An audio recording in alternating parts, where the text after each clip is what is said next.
Hello dear students, क्या हाल चाल है? बहुत बढ़िया बच्चों। आज हम एनसीईआरटी का एक बहुत इंपॉर्टेंट टॉपिक आपको पढ़ाने जा रहे हैं, that is called as evolution. वैसे तो रेड्यूस सिलेबस में इस साल नहीं है, लेकिन फिर भी क्वेश्चन आने की संभावना बनी हुई बच्चों। इससे बहुत अच्छे से, खासकर ये टॉपिक जो हम इवोल्यूशन का पढ़ाने जा रहे हैं, that is the natural selection. Natural selection पर अक्सर बच्चों क्वेश्चन आते हैं और ये डायग्राम भी आपकी एनसीईआरटी में बना हुआ है।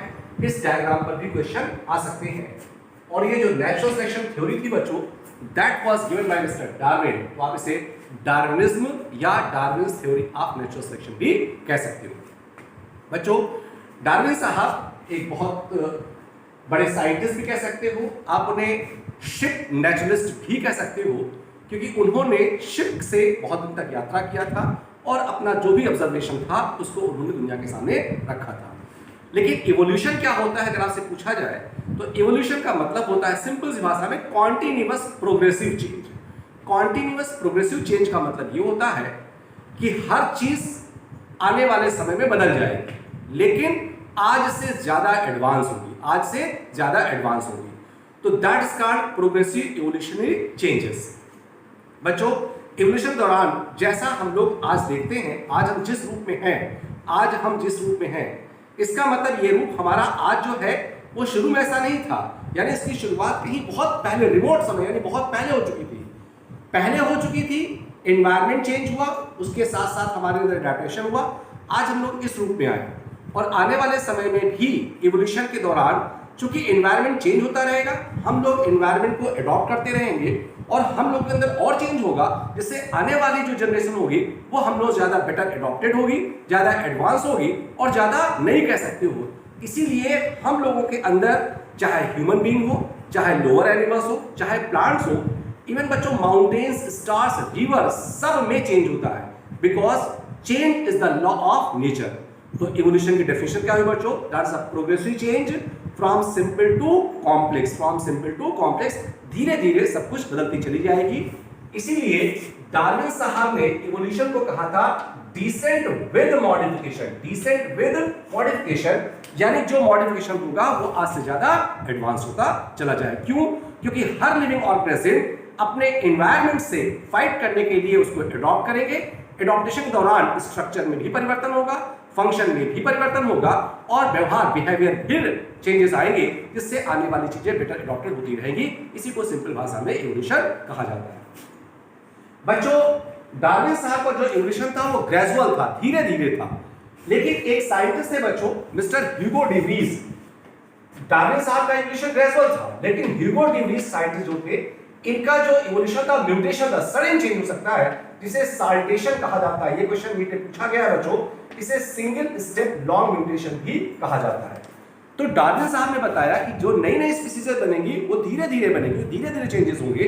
लेकिन ह्यूगो डी व्रीज साहब ने यह भी पता लगाया कि अचानक चेंज हो सकता है, और सडन चेंज होता है, अपने पेरेंट्स से बिल्कुल चेंज हो जाना अचानक, इसे कहते हैं म्यूटेशन। और जो चीज अचानक होती है उसे सिंपल भाषा में कहते हैं उछल के आ गई।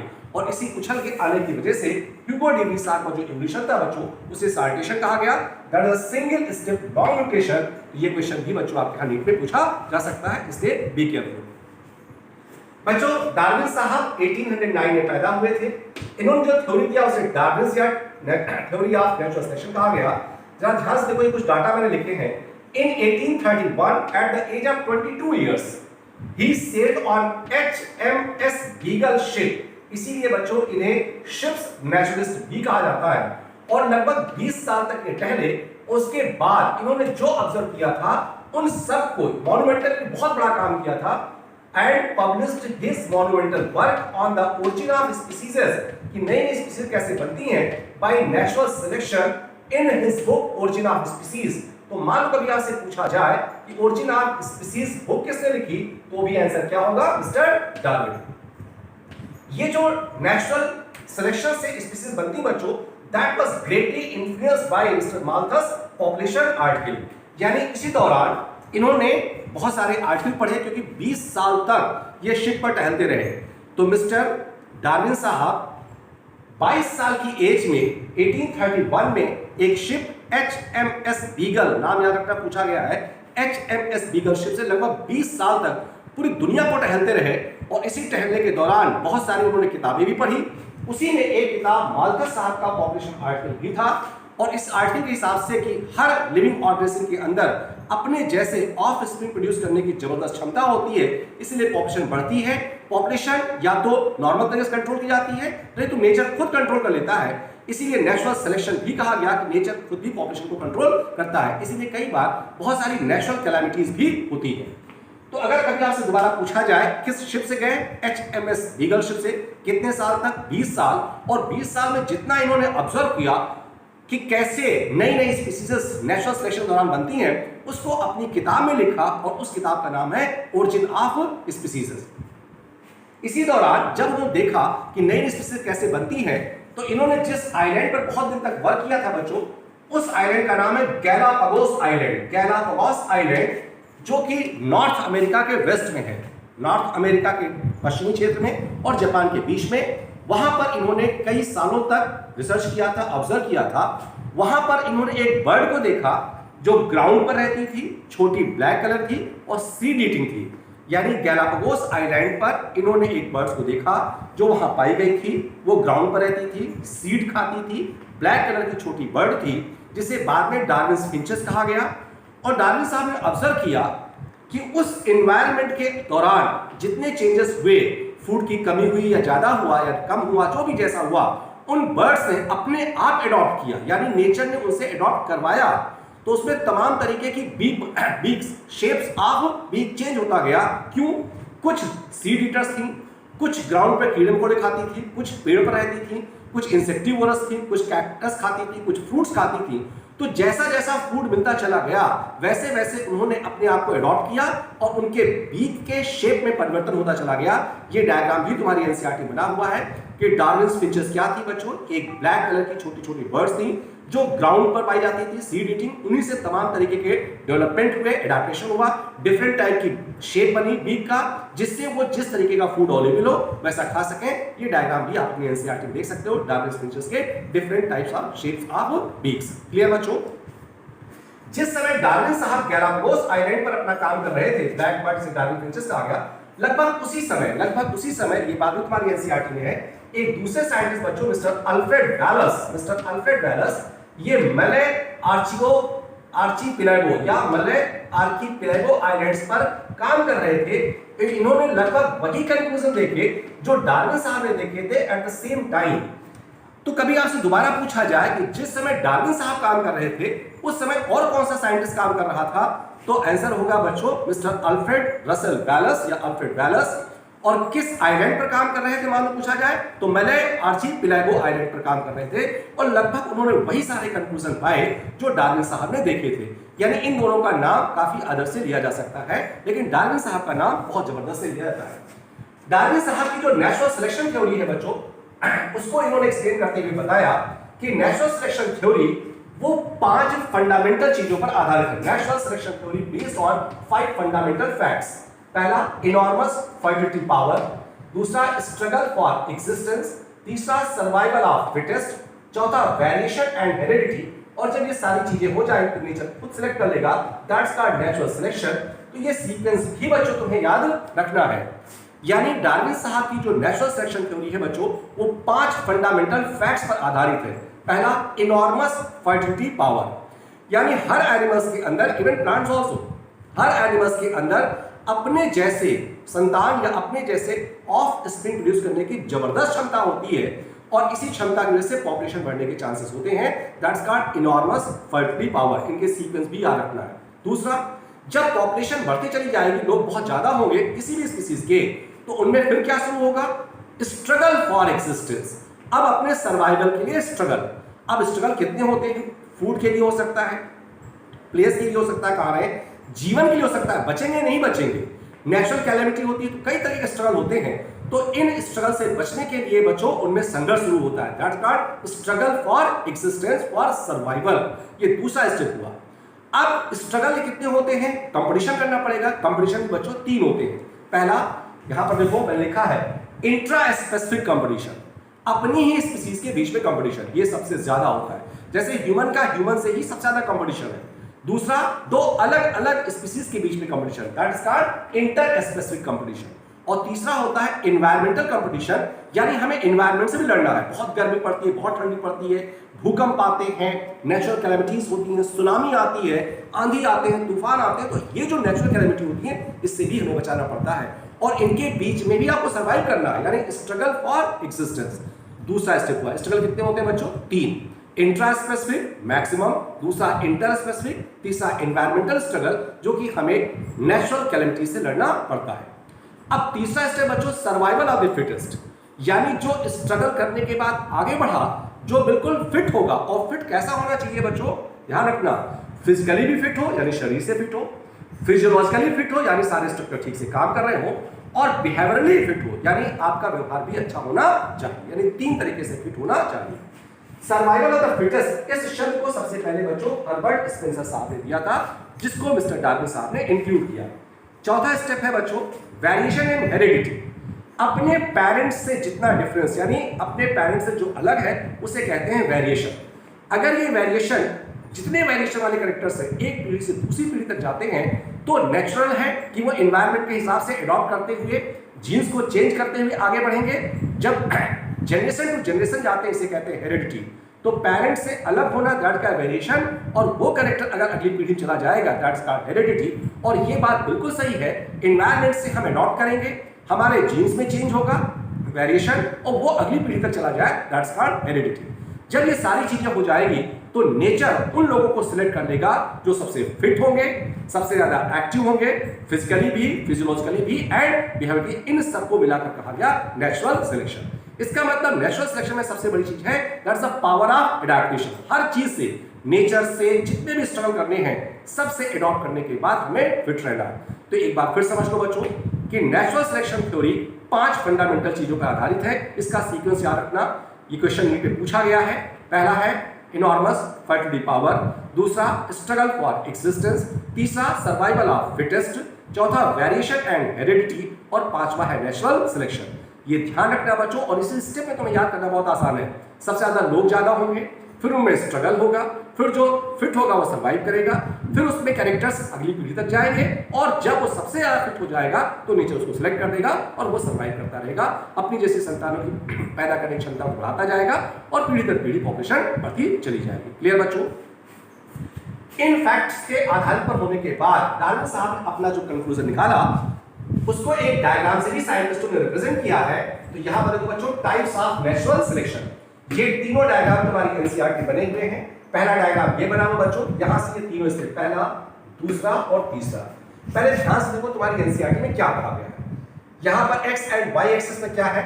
Number of individuals with phenotype. Y axis पर number of individual with phenotype. Phenotype मतलब जो कैरेक्टर आप स्टडी करें, जो भी कैरेक्टर आप स्टडी कर रहे हैं, और एक तरीके से टाइम जैसा है।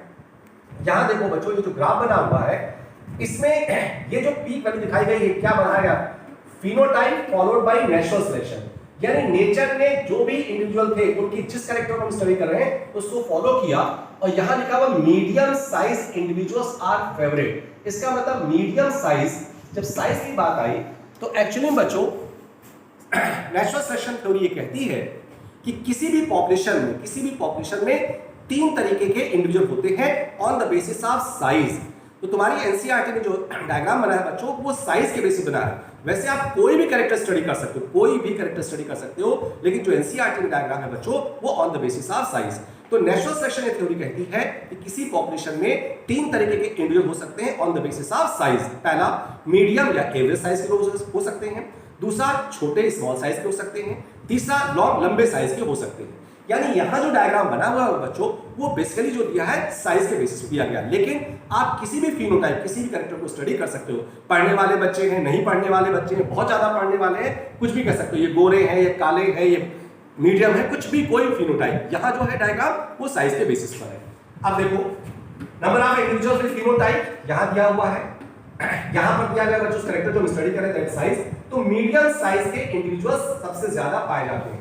आप समाज में देख लो बच्चों, लखनऊ शहर में टहलो कहीं पर भी, तो आप देखते होंगे बच्चों ना बहुत लंबे लोग दिखाई पड़ते होंगे ज्यादा, ना बहुत छोटे, ज्यादातर एवरेज साइज के लोग दिखाई पड़ते हैं। यानी नॉर्मल कंडीशन में नेचर मीडियम या एवरेज साइज को फॉलो करता है। ये पहला डायग्राम है।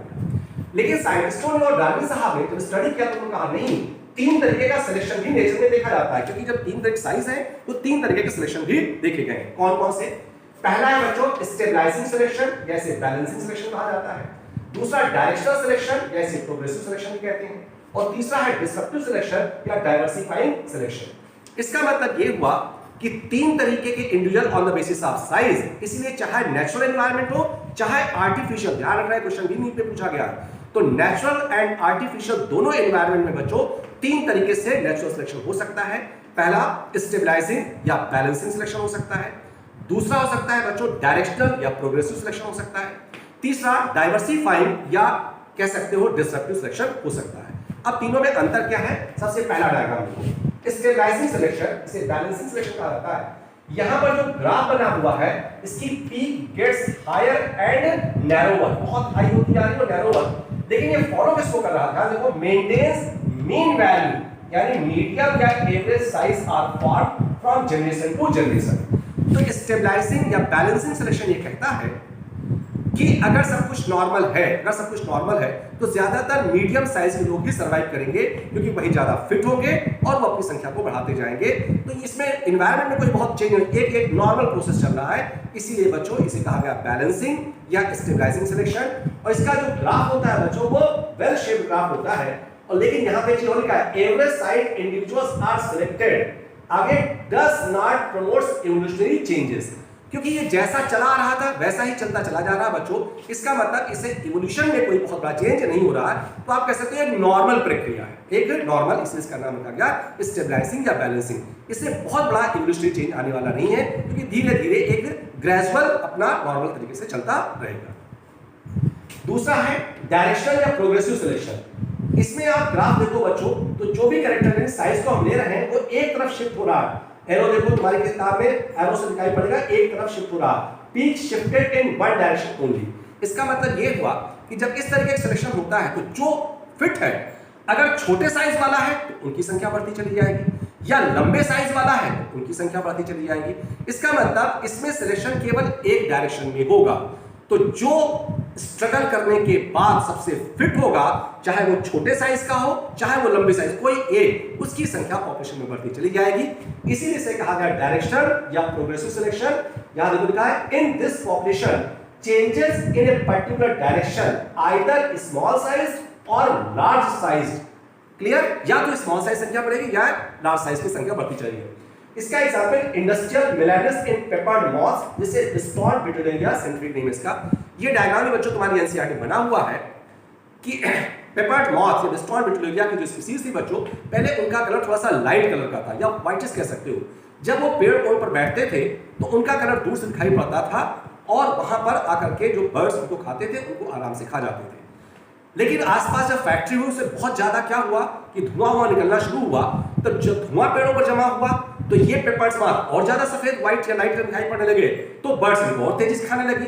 तो नेचर में इनके साथ क्या हुआ बच्चों? सिलेक्शन, नेचुरल सिलेक्शन ये हुआ कि धीरे धीरे ये पेपर्स मॉथ के अंदर मेलानिन ग्रेन्यूल्स ज्यादा बनने लगा, जिससे इनका कलर डार्क होना शुरू हो गया।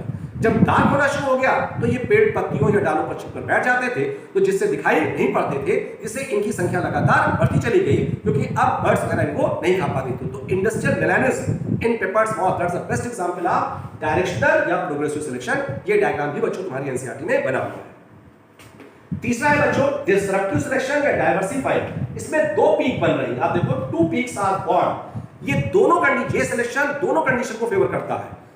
स्मॉल साइज के भी हो सकते हैं, लार्ज साइज के भी हो सकते हैं, दोनों साथ साथ एग्जिस्ट करते हैं। इसीलिए यहां पर टू पीक का फॉर्मेशन होता है। ये नेचर में वैसे तो बहुत रेयर होता है, नेचर में बहुत रेयर होता है, और ये स्टेबलाइजिंग सिलेक्शन का जस्ट अपोजिट भी है। देखो यहां पर दो पीक है, दोनों साथ साथ लॉन्ग साइज के भी सर्वाइव कर सकते हैं, स्मॉल साइज के भी सर्वाइव कर सकते हैं। इसलिए बच्चों से डाइवर्सिफाइंग या डिसरप्टिव कहा गया। It is just opposite of stabilising selection. यहां पर दोनों पीक बन रही है, ऐसा नेचर में बहुत रेयर होता है।